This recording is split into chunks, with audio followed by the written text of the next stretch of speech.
Are you looking for affordable land? Today I'm going to show you over 45 properties that are affordable and that come with owner financing, at least most of them. And we're also going to talk about ways to make money from vacant land. Hi Judith, thank you for joining. So here's the schedule for today. I'll start with some quick property updates. We'll do our deal of the day, and then we're going to talk about today's topic, part of our series on how to make money from vacant land. And today we're talking about leasing land to farmers or for agriculture and pasture. And finally, I'll have a fun fact of the day and a free gift.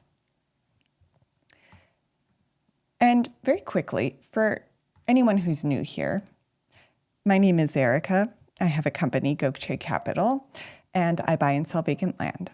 So I'm not a real estate agent. I buy all the properties that I sell. So I actually own all of the properties that I'm selling. Hi, Zaphael. Good to see you again. Thank you, everyone, for joining. My website is gokchecapital.com, and you can find all of our properties at land.gokcap.com, or you can just click the buy land at the top of the website. And I will say we have been in business since 2018. So that's 7 years, and we've sold over 677 properties. Well, currently 677 properties. That number will probably go up by tomorrow. So just a little background on us. You can see from the map here that we do have properties throughout the U.S. Right now, most of our properties are in North Carolina, South Carolina, New Mexico, Colorado, Oregon, New York, and Florida. And a few quick updates. A lot of our properties do go on hold. So we are in the process of we're actually selling our property in Oregon. So that sale should go through soon. Hopefully we'll get some more properties in Oregon in the upcoming months, so we'll look into that. And a number of our other properties have gone on hold as well. We did actually list a number of properties recently, a couple in Vance County. So we now have 1, 2, 3, and a fourth one's coming up as well. Vance County, North Carolina, number of properties there. We have a property in Bertie County, and then Bertie County, North Carolina, and then Valencia and Socorro counties in New Mexico. And we're ramping up our marketing, so we should be getting a lot more properties in the upcoming weeks. Keep an eye out for all of that. Abhi will be on shortly. He'll also want me to say that probably Friday, I am going to release our latest free land giveaway, so keep an eye out for that as well. Hi, Abby. So I just mentioned our free land giveaway. It should be coming out, the video with all the details should be coming out on Friday. So we will highlight that very soon. We're really excited about it. I know the free land giveaway was really popular before, so we're excited to release that again.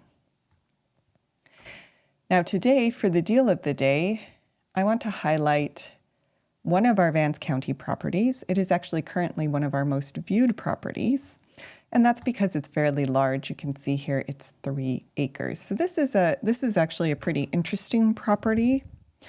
Did a fair amount of research on this when we were purchasing it, because you can see here it's an interesting shaped lot. It is 3 acres, so it's fairly large, and it is in a town. If we zoom out here, it's in Henderson, North Carolina, which is, what happened? Which is a little ways north of Raleigh, so North Carolina. And it's bigger than before, more exciting. Yeah, Abhi's really excited about it. We're going to make it better than it was. So we are looking forward to that. That's going to be a lot of fun. Now the property, so this property actually has 2 access points.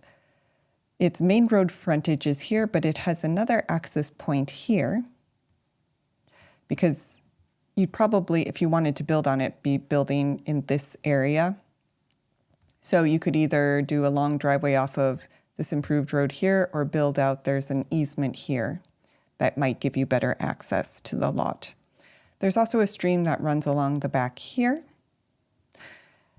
So you do get a little bit of, if you like the stream feature, that's a natural feature. But it's not in a flood zone, according to our research, and we did have a percolation test done on this one. It does show that there's an area in here of suitable soil, and we can send that to anyone who's interested. A few other details. We should get drone footage of this shortly. We have an ad out, so if you're interested in the property, keep an eye out for that. Perfect lot for a bowling alley, yeah. Build a giant bowling lane on the lot. There is also no zoning here according to our research, so that's an important thing to keep in mind for anyone who is interested in more unrestricted land. And our price at the moment is $33,497 for 3 acres. Are they allowed per zoning, LOL? Well, if there's no zoning, they would be allowed. So yeah, if you want to do a bowling alley. Should we do how to make money from land by building a bowling alley? Would that be fun for a live stream? Always have creative ideas for how to improve land, right? So our cash discount price is $33,497. And you know, Abby, when you're not here, the live streams are a lot less entertaining, aren't they? You like to keep things, you like to keep me on my toes. But we do also offer owner financing. We will tailor those terms.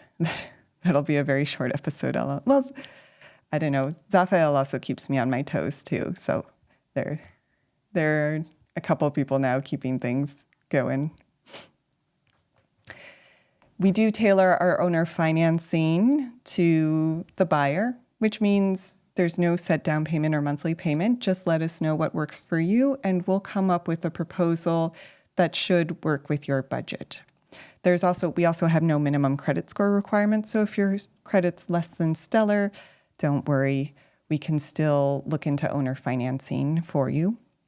And I know that research is very important with vacant land. So we do have an option for you to hold the property. That would take it off market. No one could buy it while it's held. And you can do your research during that period. It's $50 for 2 days, and you can hold for up to 8 days. And the hold fee would be applied toward the purchase price if you move forward with the purchase. If you decide another lot works for you better, it can also be transferred to that other lot as long as you make the purchase within 30 days. So that's something that we allow you to do so that you can do your research and find the lot that'll really work best for your needs. All right, so this is an interesting lot that we got in Vance County, North Carolina.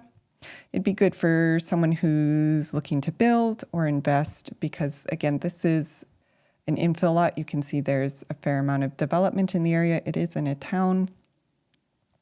So you are in closer proximity to amenities here than some of our more rural lots. All right. And with that, let's get into the main topic. So Zaphael had mentioned yesterday that I had not yet covered one of the most common ways to make money from vacant land, which is renting it out to farmers or ranchers as farming land or grazing land. And that's pretty common for rural lots. So I wanted to get into how to do that. I will be using this lot just as a case study, even though given its location, this is not going to be a lot you're renting out for farming or grazing. But it's 3 acres, so I have a good chunk of land to use as a case study when we're going through some of the tools you would use to research whether your property would work for this use. So we'll be using this lot, even though it's not quite rural enough to be ideal for grazing or agriculture. Although if there's no zoning, I suppose theoretically you could use it for agriculture if you really wanted to. Okay, so the first step, of course, is to check zoning. As we mentioned with some other uses of land, you got to make sure that agricultural uses are allowed per zoning if you want to rent out your land to farmers or ranchers. So that's the first step. And you can check zoning maps online to see its designation, but the easiest way is simply to call the local planning and zoning office. But assuming that the land is zoned agricultural, so you can grow crops on it or graze animals, depending on who you're renting the land out to. Does no zoning also mean no code enforcement? Often, yeah, but not always, and that's actually an important point. There may be areas where there's no zoning, but there's still building codes. In fact, in many areas, there's still building codes. So even if there's no zoning, you will need to get a building permit and follow the building code when you build. So that's just something you'll want to research when you buy land, especially if you're going to build. And you can call, if there's no zoning, it would be like the code enforcement officer or the code enforcement department office to find out what those regulations are. Building codes are fairly similar across the U.S., so they tend not to be very restrictive in terms of, like, they're not restricting the uses of the land, but they do want to make sure, the goal is to make sure that when you build, you're building in a way that's structurally sound, safe and sanitary, all of that. But whether that office has sufficient funding to enforce code across all structures is another question. So, but yeah, if you're really looking for no restrictions at all, even if there's no zoning, you'll want to check with the town whether there is a code enforcement officer and a building code that is being enforced. That's true. And there's almost always a building code requirement. And if there isn't, and if it isn't enforced by the town or county, the state, I think every state has adopted a building code. So there are going to be some basic regulations around building. Raphael is right.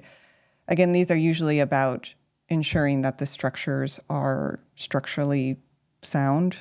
You're not building something dangerous, and sanitary, and less about restricting uses on the land.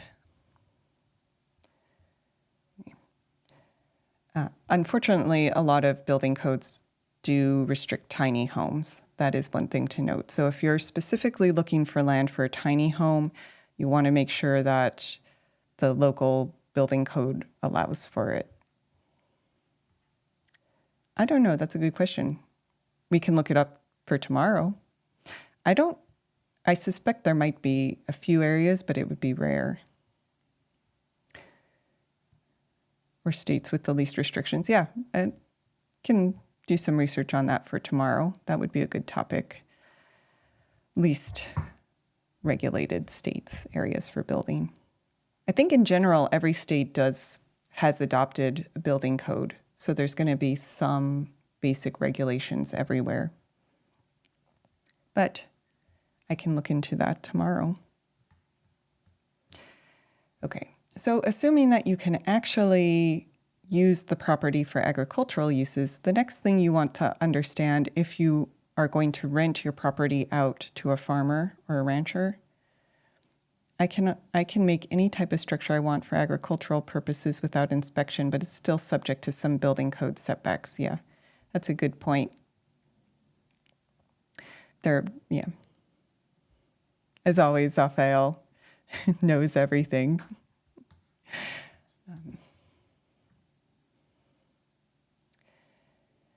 When we're talking about farmland or renting land out to farmers, assuming that you can grow crops, the next biggest question is going to be whether the soil will support basic farming. So you'll want to do a little bit of research on the soil on your property. Oh, that is a good question. Where are you located, Zaphael, if you don't mind us asking? Or where's the property you purchased? Oh, and also, I haven't asked about the chickens in a few days. So any updates there? So there are a couple ways to figure out what the soil is like on your property and how well it'll work for a farmer. The best way is to do a full soil test. You can get a basic soil test kit at most local extension offices. It's not that expensive, and there are a couple different tests that are done, but all of them are fairly easy. You can do them yourself, and then the things that need to be sent away to the lab, you just take a sample and send it away to the lab. But if you don't yet own the property or you don't want to go through all of that, you can do some basic research online using the USDA soil survey, web soil survey. Do you know where the soil cap score comes from in Land ID? Is that coming? Yeah, that's USDA, that's government data. They do sample tests and aggregate that. And so they make assumptions for almost all land in the US based on the samples that they take in a given area, if that makes sense. No, I understand, completely understandable. But have you started making money from the chickens yet? All right. So, but you can get a fair amount of data from the soil survey. And this is a great tool for anyone who, I'm sure, Zaphael, you're familiar with this already, but for anyone who is not familiar, this is a really great tool for looking up, especially if you want to use the land for agriculture in any way, whether it's leasing it to a farmer or whether you want to grow your own crops. There's some really great data here. And so you can look up your area just by putting in the address, and then you have to click area of interest, this little tool up here, to draw an area that you want to get data for. And then you can see the soil map for your area. And it tells you at a high level, this is not a replacement for actually getting a soil test done, but it gives you a pretty good understanding of what you could expect to find when you do the soil test on the land. Yes, CapScore is available on this website. I'll go through all the different things you can see here. So first, you can get a general sense of what kind of soil you're working with.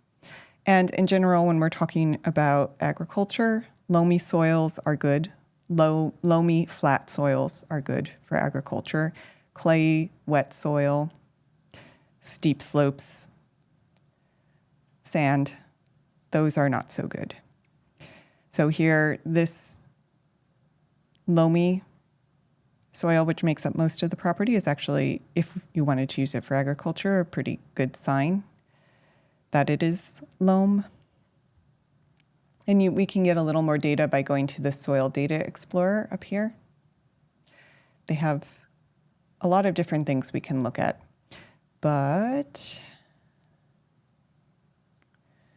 you can see some of, so the crop productivity index is down here under vegetative productivity. I don't think it's actually available in every location. Yeah, so here it's actually not available. They don't test everywhere, I guess. But you can, if there's a particular crop, and that's true. So when we're talking about soil, there are, depending on your use, there might be different soils that you would need. The soil that's ideal for farmland may not necessarily be the same kind of soil that's ideal for a perk test or a septic system.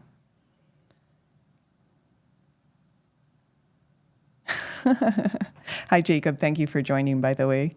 They're saying long before there were real estate agents, realtors, zoning, HOAs, or building permits, there was only owner financing, and it was great.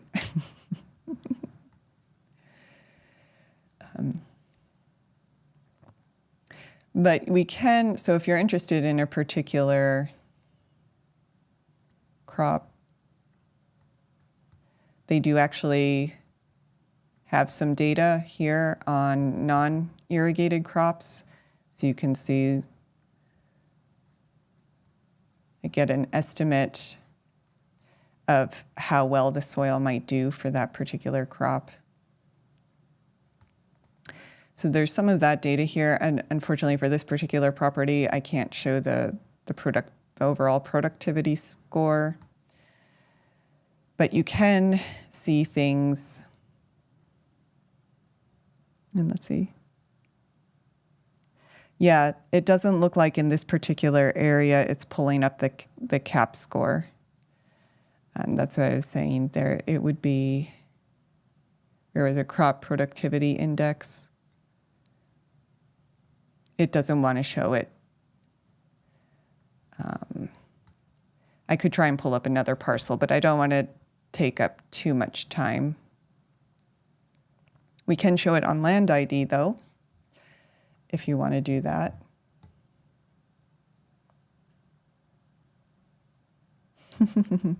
Nowhere close to profiting, but they're fun and like table scraps. Yeah, I think animals usually are more for fun.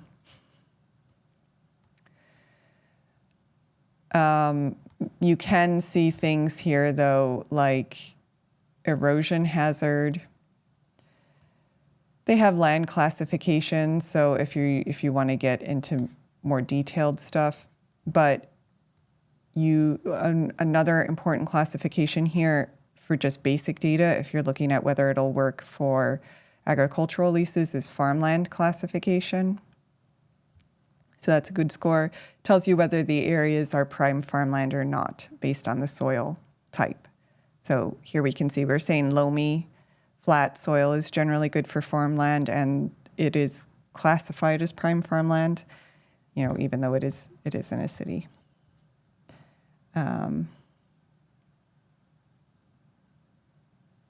Okay, I want to know where Land ID is pulling from, because people were complaining they don't want to pay for Land ID subscription. Can we check another property? Okay, I can try and pull up another property here.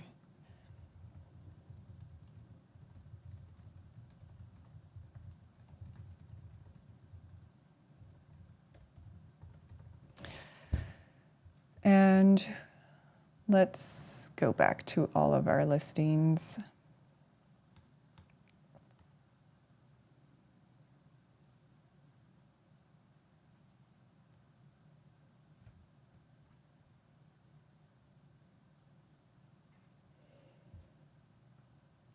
It would be pulled, so just in general, if it was available in the area, it would be under land classifications and should be called land capability classification, which is not showing up here. So again, yeah, I don't think this area shows it, but we can try. Shall we try New York?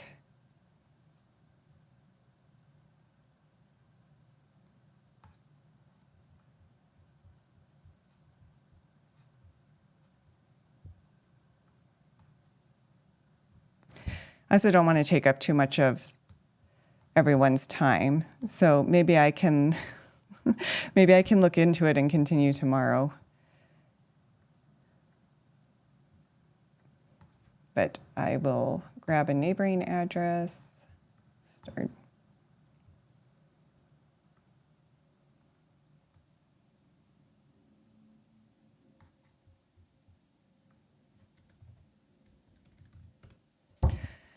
Search.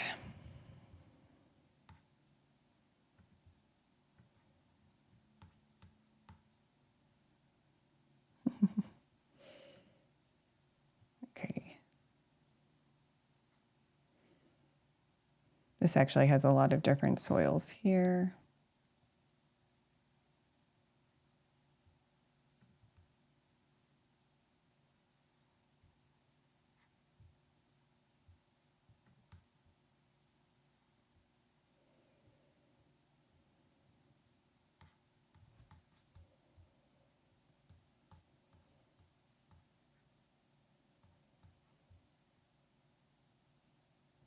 Yep, that's what.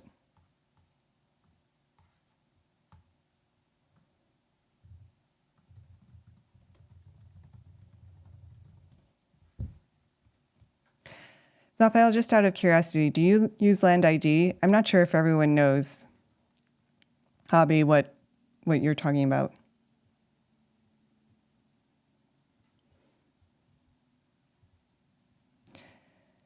So suitabilities.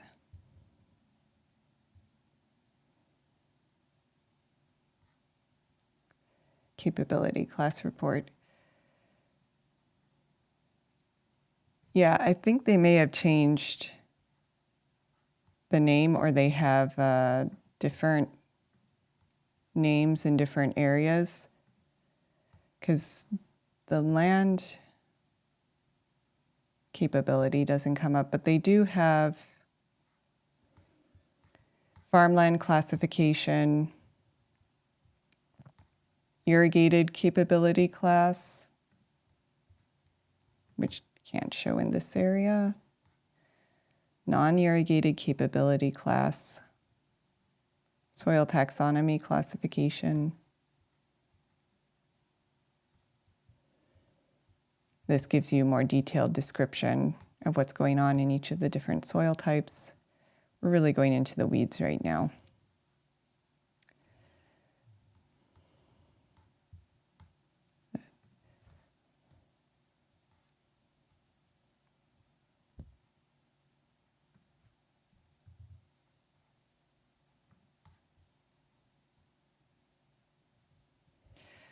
It's also possible it's not showing up because I'm using a small area of interest, so I can go back and try and draw a larger area of interest.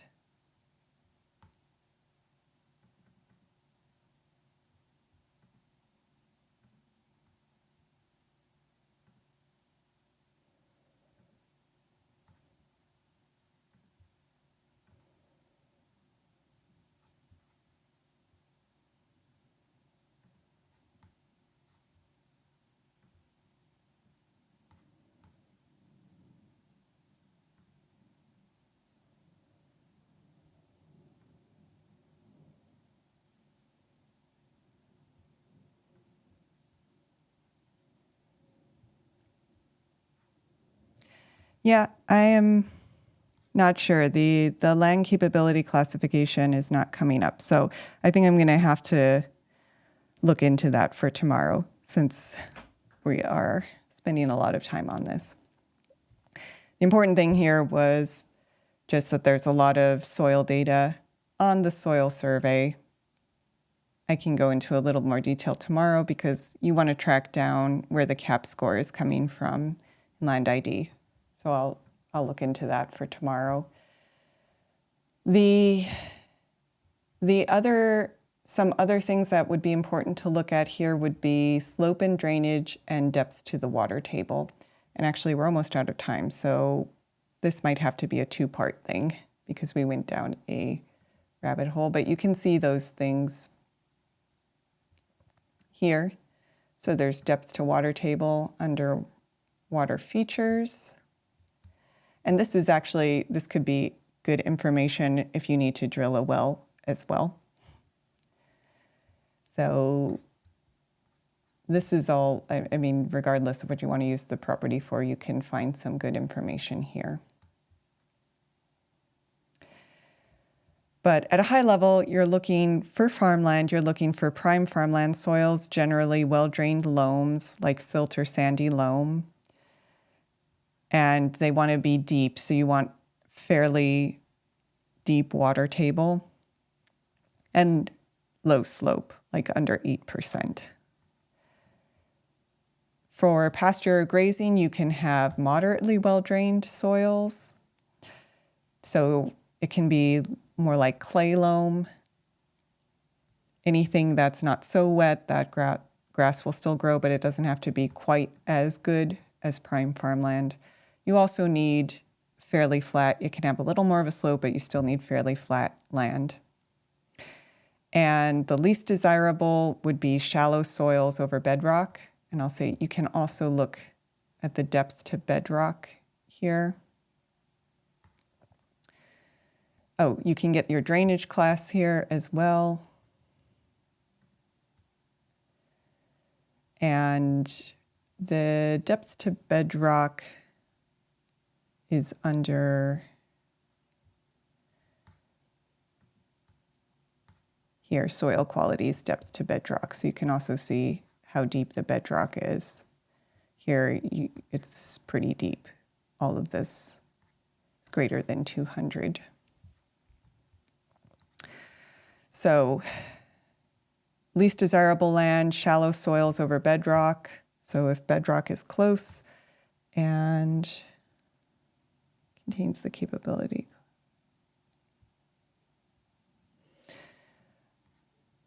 And if it's poorly drained, so there's standing water, steep slope, clay soils, shallow soils, all of that. So that's what you'd be looking at. We are out of time for today, but the last thing you might be interested in if you were considering leasing out the property is how much you could make on a farm lease. So here's quick, close out this one. So a quick overview, you can see that farm rent can vary in the dollar per acre depending on where you are. And actually, Arizona has some of the highest rents according to USDA here, which I suppose makes sense because I don't think Arizona has a lot of prime cropland. But you can get specific estimates for your area from the USDA as well. In their quick stats tool, you just go to survey, economics, expenses, or farm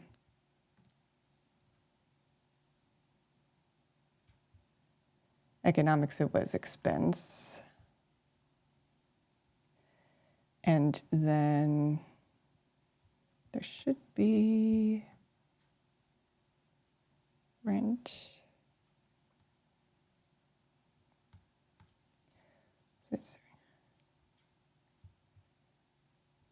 And then you can do rent cash cropland and look at, and if you want county level data, you can get it per acre.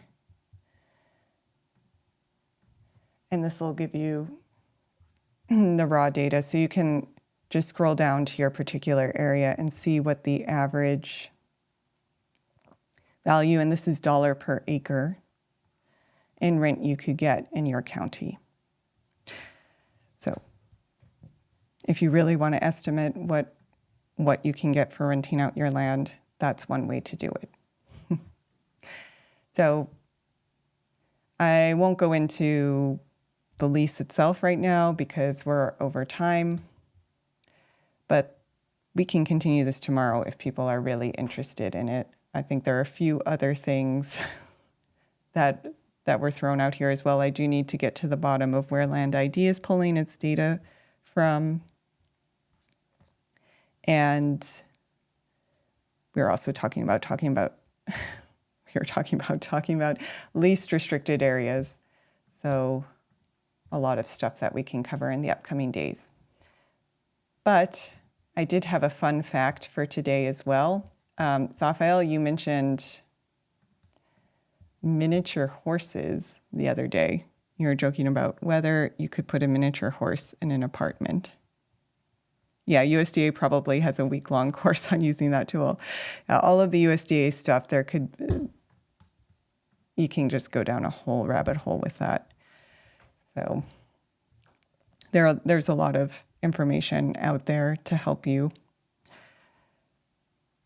if you really want to figure out how to use the USDA data. If there's interest, maybe I can do a series on that, but I don't know if that's the main interest that everyone has. But anyways, Raphael, you were talking about miniature horses the other day, so I wanted to do a fun fact on miniature horses. We were joking, could you put a miniature horse in an apartment?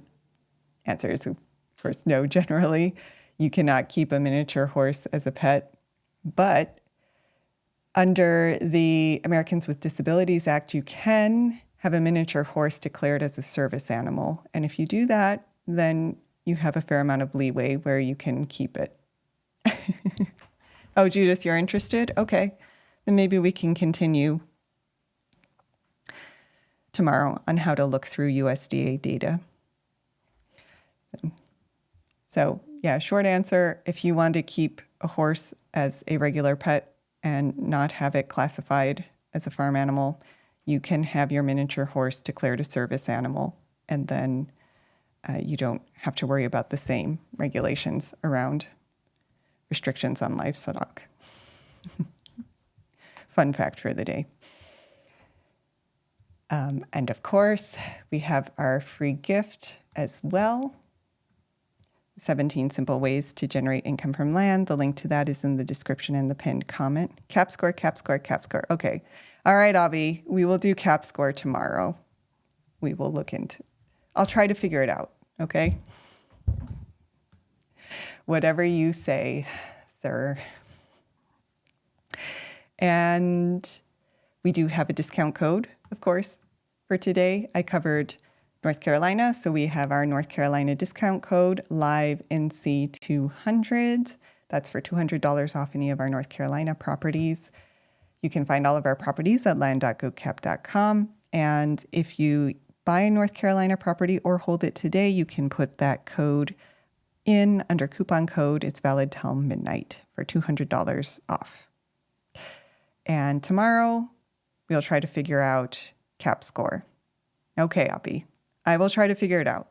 I promise. I will try to figure it out. Anyone else who happens to be interested in cap score or, general agricultural score of soil can join as well, and we can geek out on data a little bit. Judith, Raphael, thank you for joining, and I hope to see you tomorrow. Great. All right. So there's at least one other person, Avi, who's as interested in cap scores as you are. We'll look into it. In the meantime, I hope you all have a wonderful Thursday, and I'll see you tomorrow. And I will define cap score at the start too. Anything else you would like me to research? No? Okay. We'll look into cap score and we'll define it. So see you all tomorrow. Thank you for joining.